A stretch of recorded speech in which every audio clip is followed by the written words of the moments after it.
Buying your first house is kind of like having a baby. When you decide to make the move into home ownership and you start telling people that you're about to buy your first house, people come out of the woodwork with opinions and stories and information on Facebook. And I'm going to tell you that some of that might be true. A lot of it is probably not true. So I'm going to help you set the record straight. I'm going to give you 5 things that you need to know when you're buying your first house. So when a buyer reaches out to me and wants to start the process, they want to buy their first home, the first thing that I always have them do is reach out to a local lender. I'm a very big proponent of dealing with somebody, working with somebody local that knows the area. If there's an issue, to have someone that you can actually walk in and talk to in person, I think is invaluable in this day and age. Having that process, starting that process usually takes less than, 3-4 days if you can get the paperwork to the lender, in a good amount of time. What that allows us to do is, number one, determine what your financing amount is, what's your max amount, what's the number that you can't go over, and then we work backwards. So the lender says that you're qualified for $400,000 for your first purchase. Okay, well, what does that mortgage payment look like at today's rates? And then we take that and we talk about, okay, what can you actually comfortably afford? Obviously, if you say $500 is what I'm comfortable paying, we're not going to find a house for that. However, if the mortgage payment is just, random number, $2,500 a month, you say $2,500 is too much. That's way more than I'm paying for rent. But I'm comfortable with $2,000. Now we can back it up and say, okay, well, this is what this amount of mortgage payment translates to in purchase price, and here is what you will be shopping for. This is what's available in that price range. Now, step 2 is get a real estate agent that you trust. Now, step 1, step 2 sometimes are interchangeable. People will be referred to me and I'll start the conversation with them first and then they get pre-approved. But if you have no referral for, you don't have an existing agent at the moment, I would say start with the pre-approval first and then get a referral for a local agent, someone that is in the area. Ask your friends, your family if they've had a great experience. About 90% of my business, 85-90% of my business comes by way of referrals, some sort of a referral. And I think that's important. I think that, everyone knows a real estate agent, but having someone that's been in the business for 25 years as opposed to someone that's been in the business for, 5 years doing it part-time, 3 hours a week, there's experiential knowledge there that you have to take into consideration, especially in this market where it requires such a higher level of expertise and experience for the negotiation aspect. Now you've been pre-approved, you've got your trusted real estate agent, now it's time to put together your wants and needs list. And I see this confused all the time. For certain, I have seen the wants confused for needs. Your needs would be your non-negotiables. Okay, these are the things that absolutely positively the house has to have. If you have 2 kids, then your need maybe, and they say they're both, both girls, both boys, they can potentially share a room. Maybe the need is a 2-bedroom. Maybe you have a boy and a girl and the need is a 3-bedroom. This is the bare minimum standard. And it's important to set that bare minimum standard to try to keep that funnel open as wide as possible. If you have a very long list of your needs, that funnel is going to narrow. And in this market where we have, 30-year lows in inventory, I've been in this business over 25 years. I have never seen the inventory as low as it is right now. It is incredibly important to stay flexible. There are going to be things like, in this day and age, home office, being able to work at home is a need. So finding a home that has either that extra bedroom or a basement that can be finished, doesn't have to be necessarily a want, would be a finished basement. A need would be a basement that can be finished.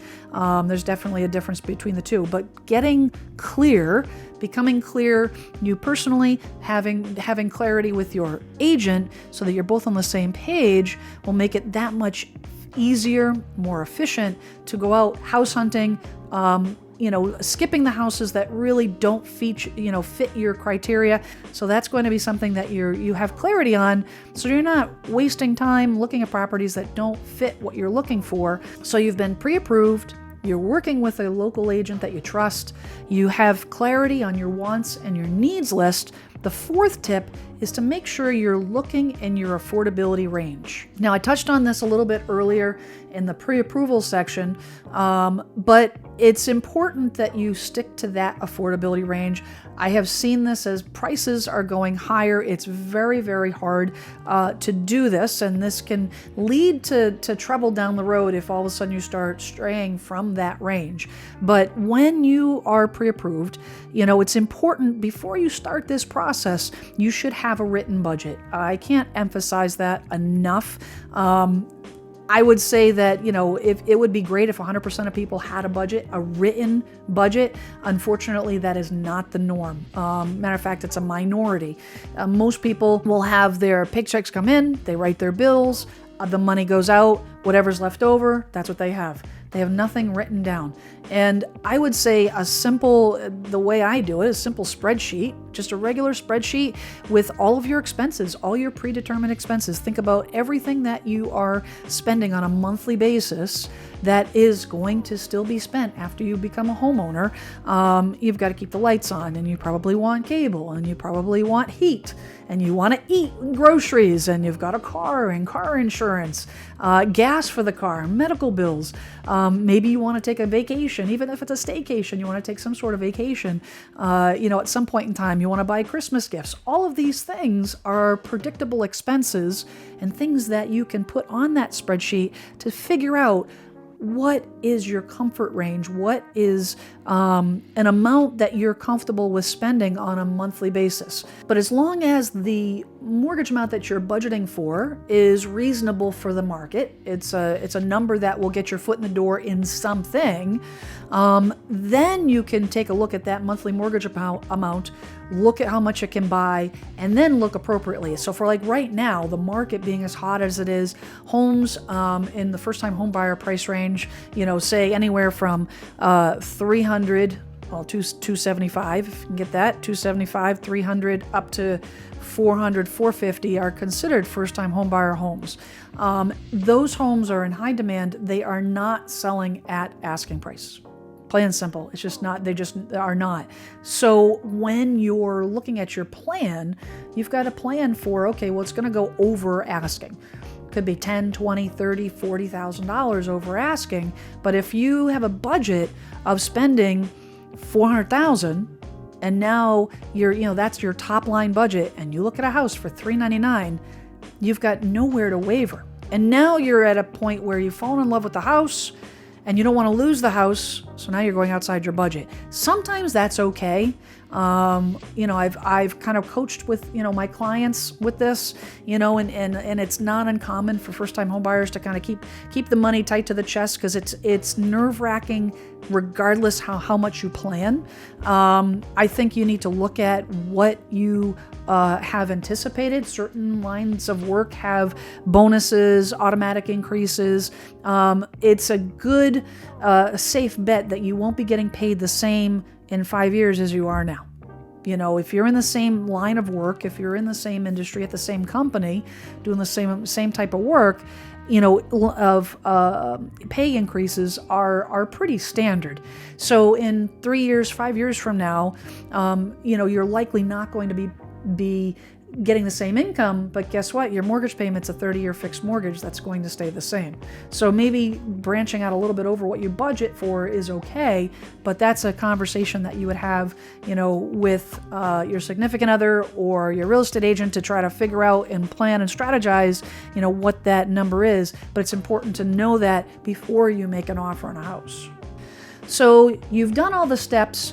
You've pre-approved, you got your plan, you have your range, you went out, you found a perfect property, put the offer in, offer's accepted, and now you're in the process of trying to buy this house. You're going through the transaction, and you're trying to figure out the timeline aspect of it. The fifth tip that I have is don't give your notice to your landlord too early. This is a big one. This is something that comes up a lot in conversation with my first-time home buyers. They're excited. They think that it's definitely happening because their offer's accepted. That's it. We're good to go. We're in the clear. I'm going to, the second day, I'm going to give my landlord notice. Do not do that. Things can happen. We've got to get through the home inspection. You've got to get through the appraisal. We've got to get through the mortgage approval.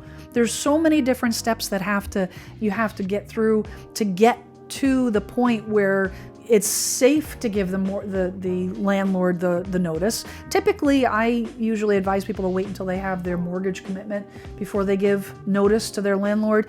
At the very least, the appraisal, get through the appraisal part. It depends on the buyer and depends on the buyer's program and their strength as a buyer on whether, it's less of a risk to give the notice to the landlord. I would anticipate there to be an overlap. It is unlikely that you will close on the property and move out on the same day, the same weekend, and not have, that extra month. There will be some sort of an overlap. There should be an overlap because sometimes delays happen. And that brings me to the bonus tip, which is expect the unexpected. Best laid plans sometimes don't work. Things happen. Unexpected things, even though we go through the property. I typically walk through the property. I'm not a home inspector, but I easily have gone through 500-600 home inspections, over the course of my career, and know and anticipate what they're going to look for before we even make an offer on a property, and try to give that guidance to my clients, but sometimes things happen. Sometimes things pop up in the credit. For certain, don't make any purchases. Please don't buy any furniture. That can change your credit report and kind of set things flying in a way that in a direction that will kind of derail the whole transaction potentially. But sometimes things happen that are out of our control. Buying a piece of real estate has many, many moving parts. The buyer, the seller, the attorney, the lender, the appraiser. The list goes on, and each of those moving parts is a variable. The seller could get sick. The seller could get sick and decide not to sell. Entirely possible. You could get sick and decide not to buy. Entirely possible. Are there ramifications? Of course. But will it potentially derail the transaction? Yes. Will it not derail but just delay? Yes. Could there be a title issue that could delay the closing? Yes. And there's all these different things. And I think the key is, as long as you stay flexible, stay focused on the goal, and that's what my job is to make sure that we're heading in the direction that's best for you, to make sure that we don't let emotions skew our actions, and stay focused on what the most important thing is, which is to become a homeowner. So expect the unexpected, because if you're not expecting it, it'll probably happen. But if it doesn't, then great. Congratulations, you become a homeowner. Pay the mortgage on time. They won't foreclose on you, and you'll be definitely in a better shape. So I have a second bonus. If you click the link down below, you'll be emailed my free buyer's guide. It is updated seasonally, has all kinds of great information with buyers' tips and things to look out for and things to help you plan. So click that link and that'll get sent over to your inbox within minutes. Thanks for watching, and we'll see you next time.